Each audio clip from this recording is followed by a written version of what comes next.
بسم اللہ الرحمن الرحیم الحمدللہ رب العالمین والصلاة والسلام علی رسولہ الکریم اما بعد فاعوذ باللہ من الشیطان الرجیم بسم اللہ الرحمن الرحیم۔ عزیز طلبہ کرام السلام علیکم ورحمۃ اللہ وبرکاتہ۔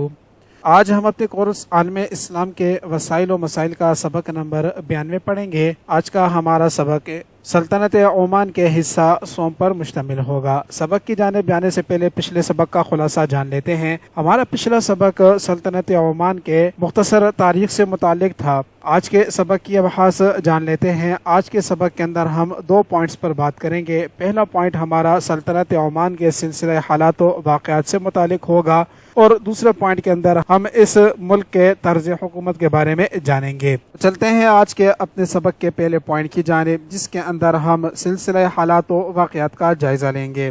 9 اگست 1970 کو سلطان قابوس نے مملکت کا نام بدل کر سلطنت عمان رکھ دیا اور نئے و جدید عمان کی بنیاد رکھی۔ بادشاہت سنبھالتے ہی قابوس نے عوام سے وعدہ کیا کہ ملک میں جدید اور فلاحی حکومت قائم کی جائے گی اور تیل کی آمدنی عوام کی فلاح و بہبود پر خرچ کی جائے گی۔ عمان کا نیا قومی پرچم رائج ہوا۔ انڈین روپے کی جگہ نئی کرنسی ریال رائج ہوئی۔ قابوس نے عمان کو ترقی یافتہ ممالک کی راہ پر گامزن کرنے کے لیے ایک جامع منصوبہ تیار کیا۔ 1970 تک صرف چند عمانی لڑکیاں اسکول جاتی تھیں۔ قابوس نے لڑکیوں کی تعلیم کی طرف خصوصی توجہ دی، تیل کی صنعت کو ترقی دی، جدید ترین سڑکیں، عمارتیں، ہسپتال اور اسکول وغیرہ تعمیر کرائے۔ 1971 میں عمان عرب لیگ میں شامل ہوا۔ جنوری 1972 میں سلطان قابوس نے اپنے چچا اور وزیر اعظم طارق بن تیمور سے ریاست کے تمام اختیارات خود سنبھال لیے۔ 21 اکتوبر 1972 کو قابوس کے والد اور سابق سلطان سعید بن تیمور لندن کے ایک ہوٹل میں انتقال کر گئے۔ اسی برس یہاں بڑی معاشی و اقتصادی تبدیلیاں رونما ہوئیں۔ ابتدا میں قابوس کو ظفار کے علاقے میں popular front for liberation of Oman کے گوریلوں کا سامنا کرنا پڑا، جن کی پشت پناہی جنوبی یمن کر رہا تھا۔ 1973 میں سلطان نے ایرانی فوج کی مدد سے popular front for liberation of Oman کے گوریلوں کو شکست دی۔ اکا دکا لڑائیاں 1975 تک جاری رہیں۔ 1976 میں یمن اور عمان کے مابین جنگ بندی کا معاہدہ ہوا۔ 1977 میں برطانیہ نے عمان کے ساحلی جزیرے پر واقع اپنا فوجی اڈہ ختم کر دیا۔ 1980 میں امریکہ کے ساتھ ایک معاہدہ ہوا، جس کے تحت قرار پایا کہ امریکہ کی فوجی اقتصادی امداد کے بدلے امریکہ کو عمان کی بندرگاہیں اور ہوائی اڈے استعمال کرنے کا حق حاصل ہوگا۔ 1982 میں عمان نے ہمسایہ عرب ریاستوں سے دفاعی معاہدے کیے۔ 1991 میں عراق پر امریکی حملے کے دوران عمان اتحادیوں میں شامل تھا اور اس نے اپنے تمام فوجی اڈے اتحادیوں کے حوالے کر دیے تھے۔ اکتوبر 1992 میں سلطان قابوس نے یمن سے پرانا سرحدی تنازع پرامن طریقے سے طے کر لیا۔ جون 1997 میں سلطان نے آئندہ منعقد ہونے والے عام انتخابات میں خواتین کو ووٹ ڈالنے اور حصہ لینے کا حق دے دیا۔ دسمبر میں سلطان نے مجلس الدولہ یعنی کونسل آف اسٹیٹ کے قیام کا اعلان کیا، جس کے سربراہ شیخ حمود بن عبداللہ الحارثی تھے۔ 14 دسمبر 2000 کو ملک میں پہلی بار براہ راست انتخابات عمل میں آئے۔ عوام نے ووٹ ڈال کر 83 رکنی مشاورتی کونسل منتخب کی۔ ان میں 2 خواتین بھی کامیاب ہوئیں۔ اس کونسل کا قیام 1991 میں عمل میں آیا تھا۔